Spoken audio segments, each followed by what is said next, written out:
Bonjour à toutes et à tous, j'espère que vous allez bien. Dans cette vidéo, on va parler des stablecoins. On va aborder ceux que j'utilise le plus, on va aborder quelques jeunes pousses qui ont beaucoup de potentiel, les différentes catégories de stablecoins, les avantages et inconvénients de chacun, mais aussi le cimetière des stablecoins, c'est-à-dire les coins qui ne sont plus vraiment stables et qui sont aujourd'hui aux oubliettes car elles ont perdu leur parité avec le dollar. Cette vidéo n'est pas un conseil en investissement. D'ailleurs, je vais vous parler de mes préférences, de ce que j'utilise aujourd'hui et argumenter le pourquoi. Il faut savoir que ces choses évoluent et certaines décisions dans le protocole d'un stablecoin décentralisé ou dans la façon dont fonctionne un stablecoin centralisé peuvent améliorer la confiance qu'on va avoir en ce protocole et l'utilité de ce stablecoin, mais peuvent également diminuer la confiance qu'on apporte à ce dernier parce que ça lui fait prendre plus de risques, par exemple, ou alors parce qu'il devient moins utile. Cette vidéo est donc importante à mettre à jour et c'est ce que je ferai à peu près une fois par an. J'essaierai de revenir sur les stablecoins les plus utilisés du réseau et le pourquoi du comment.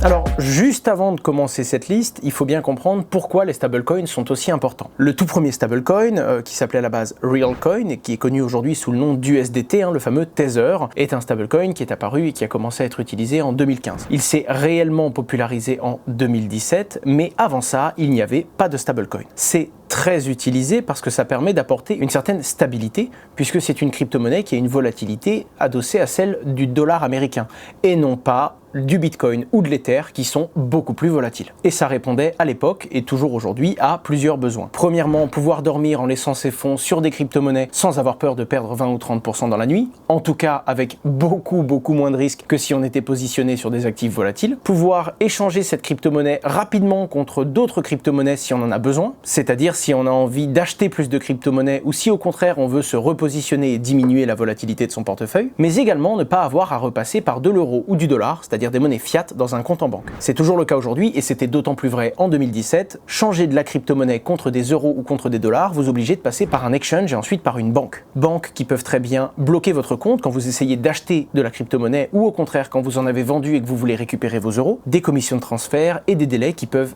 encore affecter l'intérêt que vous avez à vouloir acheter rapidement ou vendre de la crypto. Je ne vous parle même pas du fait qu'à l'époque, vous pouviez tout simplement vous faire clôturer votre compte en banque si vous aviez interagi avec une plateforme qui proposait de la crypto-monnaie. Et pour finir, ça dépend des périodes encore une fois, il y a parfois de très bonnes opportunités sur les stablecoins qui sont très rémunératrices. Même si en ce moment, vu ce que proposent les banques centrales, il y a des super bons placements directement dans votre banque et pour contrer l'inflation, on peut placer son argent à 3, 4, voire même plus de 5% si on est sur du dollar. Quand les crypto-monnaies explosent à la hausse malgré tout, on arrive à avoir de meilleurs rendements sur les stablecoins. Comme vous pouvez le voir à l'écran sur CoinMarketCap, l'entièreté de la valorisation des Tether, toujours USDT, c'est toujours aujourd'hui la plus grosse capitalisation de stablecoin, représente à peu près 100 milliards de dollars, c'est-à-dire 10% de la valorisation de l'entièreté des crypto-monnaies en circulation. Alors la vraie question, c'est aujourd'hui lequel choisir et selon quels critères. Alors il y a deux grandes catégories de stablecoins, les stablecoins dits centralisés, c'est-à-dire les entreprises qui vont garantir le fait que pour un stablecoin dans la blockchain, il y a l'équivalent d'$1 dans un compte en banque ou alors d'€1 ou n'importe quelle autre devise, et des stablecoins décentralisés, c'est-à-dire que ce n'est pas une entité, ce n'est pas une entreprise,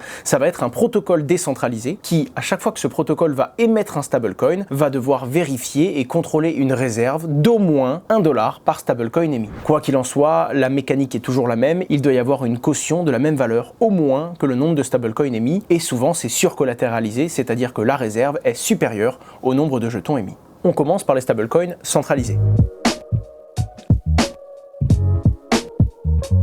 Globalement, j'en utilise deux, l'USDT et l'USDC. L'USDT, c'est le plus gros, c'est le plus vieux, à savoir qu'il a déjà eu des problèmes dans le passé, que ce soit lors d'un tout premier audit, lors du tout début de son histoire, où on s'est rendu compte que c'était les équipes de Bitfinex qui étaient derrière Tether, et qu'il n'y avait que 73% des stablecoins émis dans la réserve, mais également par la suite quand il y a eu des manques de transparence et que Tether ne voulait pas vraiment communiquer sur la réserve, l'état et la répartition de cette réserve quand ils émettaient des stablecoins. Et vous allez voir que cette transparence ou ce manque de transparence est une lame à double tranchant puisqu'elle peut en effet donner de la confiance dans votre stablecoin, mais également l'affecter. Bref, l'USDT est de très loin le stablecoin le plus utilisé au monde, et cette société réalise énormément de profits. On parle de milliards de dollars par trimestre, une grosse partie de sa réserve est détenue directement en bons du trésor américain, très bien rémunérés pour ceux qui les émettent, mais ça constitue une garantie plutôt solide quant à la compensation de Tether. De plus, ils ont du surplus, et ils ont surtout, et c'est l'un des très gros arguments pour moi, un peu plus de 8 ans d'expérience. C'est également quelque chose de devenir résilient, d'avoir eu des problèmes, de les avoir corrigés, de savoir apporter rapidement de la liquidité ou savoir la réduire pour maîtriser et maintenir le peg du jeton. Évidemment, ça manque de transparence, il y a une certaine opacité et on ne peut pas tout le temps contrôler ce qu'il y a dans la réserve, mais je pense que cette machine est devenue suffisamment grosse pour que ses fondateurs aient tout intérêt à la préserver, à la maintenir et petit à petit donner de plus en plus de transparence, mais toujours garantir un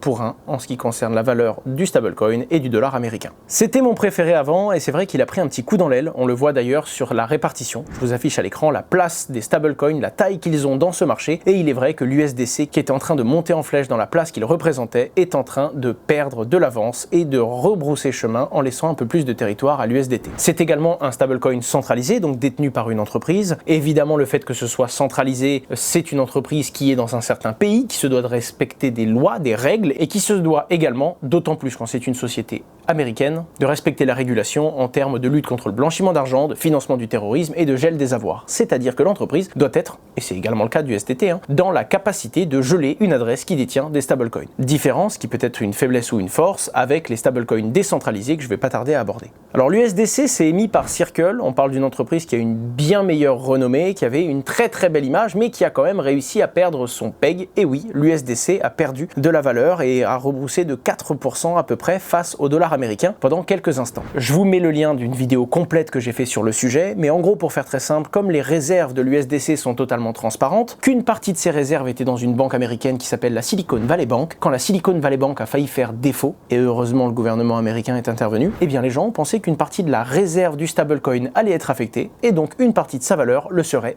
aussi. Et c'est là qu'on tombe sur cette fameuse lame à double tranchant. Le fait d'avoir de l'opacité, on ne sait pas vraiment qu'est-ce qui constitue les réserves et on ne sait pas si elles sont consistantes. Le fait d'en avoir beaucoup trop, ça donne une interprétation du marché et les gens peuvent paniquer quand ils savent qu'une partie de la réserve est affectée par une potentielle perte. Quoi qu'il en soit, si l'USDT est résilient, très gros et aujourd'hui une très belle machine, très profitable pour ses fondateurs, l'USDC est émis et maintenu par différentes entreprises qui ont une très belle image sur le marché et plus récemment, Coinbase a pris des participations et est monté encore plus au capital. Coinbase qui est une entreprise cotée en bourse et qui aurait bien plus à perdre qu'à faire défaut sur son stablecoin.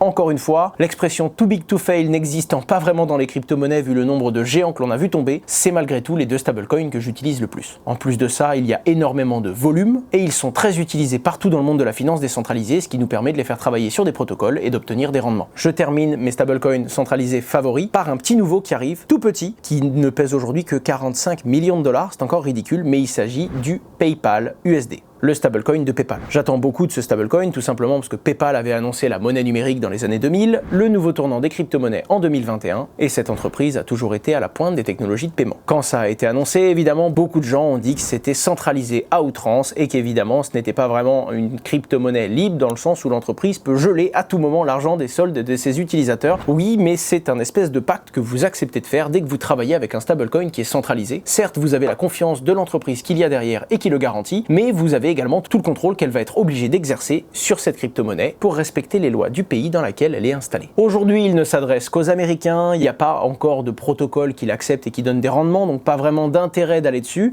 mais pour beaucoup de gens qui connaissent la stabilité de PayPal et qui veulent simplement détenir un stablecoin pour être sûr que sa valeur soit la plus stable possible et qu'elle ne s'éloigne pas du dollar américain, ça semble être une bonne alternative, en tout cas, ça a beaucoup de potentiel. Dans les stablecoins décentralisés, c'est deux salles, deux ambiances. Premièrement, parce que l'un des plus gros stablecoins décentralisés, l'UST, s'est effondré il y a un peu plus d'un an. Un massacre qui a emporté 55 milliards de dollars en comptant tout l'écosystème de Terra Luna. Et c'était un stablecoin algorithmique qui était censé s'autoréguler, dont énormément de gens y mettaient beaucoup d'histoires et en finit par y perdre des plumes. Je vous remets ici la vidéo dans laquelle je précise et je détaille ce qui s'est passé en cette période. Si vous ne connaissez pas du tout l'histoire, allez voir, c'est super enrichissant et ça permet de comprendre beaucoup des enjeux des stablecoins stablecoins décentralisés, mais également de tout ce que la finance décentralisée et les différents protocoles algorithmiques essayent de faire pour maintenir une équivalence avec le dollar américain sans que ce soit centralisé par une entreprise. Depuis ce moment-là, il y a beaucoup moins de confiance dans les stablecoins décentralisés. D'ailleurs, le plus gros stablecoin décentralisé, et c'est l'un des premiers que j'utilise, ne représente même pas 5% du volume de l'USDT et de l'USDC. Et il s'agit du DAI. Alors déjà, le DAI était à son origine totalement décentralisé. C'est-à-dire que pour $1 émis sur la blockchain, il y avait plus d'$1 en caution et c'était uniquement de l'Ether. Le protocole allait ajuster cette caution afin d'émettre plus ou moins de stablecoin DAI sur le réseau. Aujourd'hui, le protocole est toujours décentralisé. C'est-à-dire que les utilisateurs du protocole, l'émetteur du DAI c'est MakerDAO, ce sont les utilisateurs qui détiennent le Maker. C'est eux qui vont pouvoir voter pour ou contre une amélioration ou une modification du protocole et du fonctionnement de DAI. La particularité, c'est qu'aujourd'hui, il n'y a plus que de l'Ether. Il y a de l'Ether, mais pour plein de raisons, notamment de la volatilité quand l'Ether pouvait bouger très vite. Il y a également d'autres crypto-monnaies qui viennent constituer cette réserve, comme par exemple d'autres stablecoins qui, eux, sont centralisés. Il y a par exemple 14,8% d'USDC dans la réserve du DAI, toujours des Ethers, mais également des produits financiers du monde traditionnel, de la dette, des produits qui ont une très bonne notation et qui distribuent également des rendements. Intéressant quand vous avez du DAI puisque vous obtenez des rendements, alors qu'autant vous dire qu'USDT conserve les rendements obtenus par ces produits financiers pour les mettre dans leur poche. C'est d'ailleurs le business model de ces stablecoins. Alors la bonne nouvelle dans tout ça, c'est que la gouvernance est décentralisée. La mauvaise nouvelle, c'est que si vous avez un stablecoin décentralisé, donc inarrêtable, que personne ne peut geler, mais que 10% de sa réserve, c'est-à-dire de sa garantie, elle, est en USDC qui peut se faire geler à tout moment, indirectement et par effet rebond, il n'est pas totalement décentralisé. En tout cas, pas dans sa composition. Ça plaît beaucoup à certains parce que ça apporte une certaine stabilité et de la confiance, et ça déplaît à d'autres parce que ça perd en liberté et il y a des risques systémiques. Par exemple, à l'époque, il y avait encore plus d'USDC dans la réserve du DAI, et quand l'USDC a dépeg, c'est-à-dire qu'il a perdu une partie de sa valeur, le DAI, lui aussi, composé en partie d'USDC, a perdu une partie de sa valeur. Autant vous dire que ceux qui étaient fans d'une totale décentralisation se sont un petit peu sentis abusés quand ils détenaient du DAI et qu'ils ont vu sa valeur s'effondrer à cause d'un autre stablecoin qui lui était centralisé. D'ailleurs, quand on réfléchit bien, c'est le potentiel défaut d'une banque qui a affecté un stablecoin centralisé, qui affecte un stablecoin décentralisé et qui pouvait affecter tous les protocoles de prêt et d'emprunt décentralisés puisqu'ils étaient basés en partie sur des mécanismes avec ces stablecoins-là. Le monde de la finance traditionnelle et de la finance décentralisée sont liés et ce qui peut arriver dans l'un peut totalement affecter l'autre. Il faut l'avoir en tête. Aujourd'hui, j'utilise quand même pas mal le DAI parce qu'il a une bonne composition et qu'il est bien diversifié. J'ai conscience qu'il y a de l'USDC dedans, par exemple. Ça permet d'avoir un stablecoin dont la composition est basée sur différents actifs de confiance, entre guillemets, et ça permet également de générer des rendements puisqu'aujourd'hui, on peut facilement avoir 5% sur du DAI directement avec le protocole Spark, qui est le protocole de l'émetteur, c'est-à-dire MakerDAO lui-même. D'ailleurs, je profite de ce moment pour faire la promotion de notre entreprise Meria qui propose justement de façon régulée et centralisée de déposer du DAI et d'obtenir 5% de rendement sur ce montant en utilisant justement le protocole Spark. Je vous prends pas plus de temps mais je vous mets le lien dans la description. En autre stablecoin décentralisé, j'ai envie de parler de Liquity. Alors c'est quelque chose de beaucoup plus complexe, pour le coup c'est un mécanisme 100% basé sur de l'Ether, donc c'est bien un fully decentralized stablecoin, c'est-à-dire qu'il y a vraiment une réserve qui est basée sur de la crypto pure et dure, qui se différencie par pas mal de choses, notamment le fait que ce n'est pas simplement de la liquidation, c'est-à-dire que si le stablecoin perd de la valeur, on va pas simplement vendre la caution pour être certain de garantir le 1 pour 1, il y a carrément un mécanisme qui va aller racheter le stablecoin afin de refaire monter sa valeur. C'est quelque chose d'assez complexe, c'est un mécanisme qui est encore moins connu parce que c'est non seulement un stablecoin décentralisé et il y a beaucoup moins de volume, on parle ici de 300 millions de dollars à peu près, mais pour le coup, c'en est pas moins intéressant. Il y a également une partie de la valeur qui est reversée, je crois que c'est 3 à 3,7% d'intérêt pour ceux qui l'ont. Comme c'est un mécanisme qui s'ajuste, il est un petit peu moins stable, c'est-à-dire qu'il n'est pas systématiquement à $1 américain, il va osciller de quelques centimes en dessous à quelques centimes au-dessus et il va se réguler au fil du temps et au fil de l'eau. Il y a encore beaucoup de questions, notamment est-ce que ce modèle est viable avec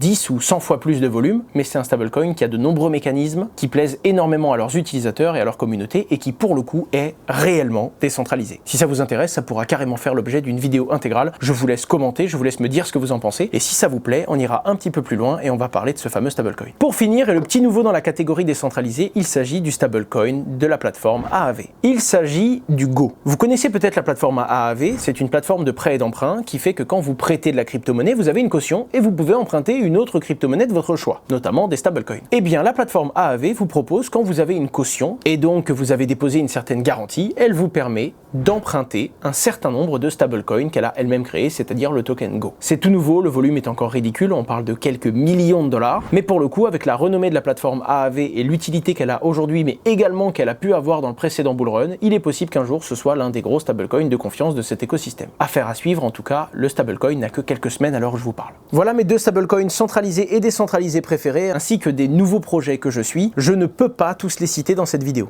Du TrueUSD au Paxos USD, en passant même par le BUSD, celui de Binance, qui d'ailleurs, je le rappelle, va cesser d'être émis, c'est-à-dire que la société Binance s'est fait corriger par la Security Exchange Commission, le régulateur américain, qui estime qu'elle n'avait pas le droit de l'émettre de cette façon, et Binance le retire donc du marché en échangeant bien sûr en 1 pour 1 contre du dollar américain ou contre d'autres stablecoins, les fameux BUSD encore en circulation. Si c'est votre cas, je vous invite à les déposer sur la plateforme Binance ou à en profiter pour les échanger vers d'autres stablecoins. J'ai un autre projet en tête qui s'appelle Usual, mais encore une fois, ce stablecoin n'est pas lancé et on verra s'il fait du bruit une fois qu'il arrive sur le marché.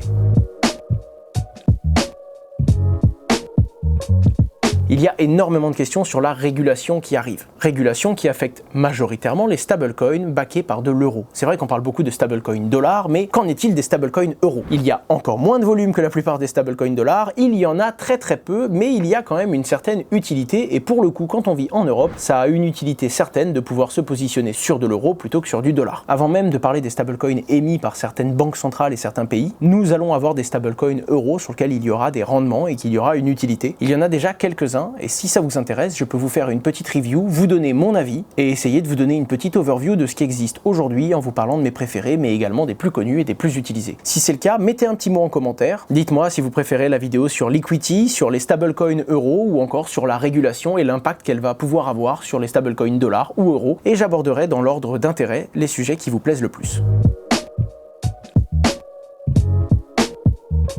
Quand vous avez un stablecoin, vous prenez un certain risque, vous l'avez compris. Le système de compensation et le système de caution fait que le PEG, c'est-à-dire l'équité avec le dollar, peut lui-même prendre ou perdre de la valeur. Je vous affiche à l'écran le cimetière des stablecoins qui se sont effondrés. Par exemple, dans cette liste, le stablecoin de la plateforme Huobi, qui à l'heure où je vous parle est à 5 centimes, bien que certains espèrent encore qu'il récupère une partie de sa valeur. Le Neutrino USD, l'USDN, qui est également à 5 centimes de dollars. Le Spice USD, que je ne connaissais même pas, que je viens de découvrir. Le Phantom USD, qui est à 16 centimes, ou encore le Flex USD. Et surtout, le plus connu de tous, l'UST, qui est aujourd'hui à peu près 1 centime de dollar. Dans la toute première vidéo où j'ai parlé de stablecoin, une vidéo que je viens de remplacer par cette dernière beaucoup plus à jour, je vous parlais des stablecoins que j'utilisais le plus et je vous parlais des jeunes stablecoins avec du potentiel, comme l'UST, qui très rapidement a pris beaucoup de valeur, a grossi et a fini par exploser. Je voulais juste souligner ce point-là pour vous rappeler que tout peut évoluer très vite et qu'il faut suivre l'actualité. Ce qui est vrai aujourd'hui ne le sera peut-être pas demain, et même quand certains mécanismes semblent robustes de par leur taille, leur ancienneté et surtout l'élasticité que peut avoir un protocole quand il grossit très vite, peuvent le mettre en danger. Prenez du recul, renseignez-vous, diversifiez même vos stablecoins et surtout restez informés. C'était Asher, j'espère que cette vidéo a été relativement abordable pour les plus débutants, mais qu'elle a quand même apporté beaucoup d'informations et qu'elle est venue compléter les connaissances de ceux qui étaient déjà initiés à cet écosystème. Si mes vidéos vous plaisent, n'hésitez pas à commenter, à mettre un petit pouce bleu ou à vous abonner à ma chaîne, ce sont ces métriques qui poussent toujours plus mes contenus et qui me donnent envie d'en produire toujours plus. Au revoir.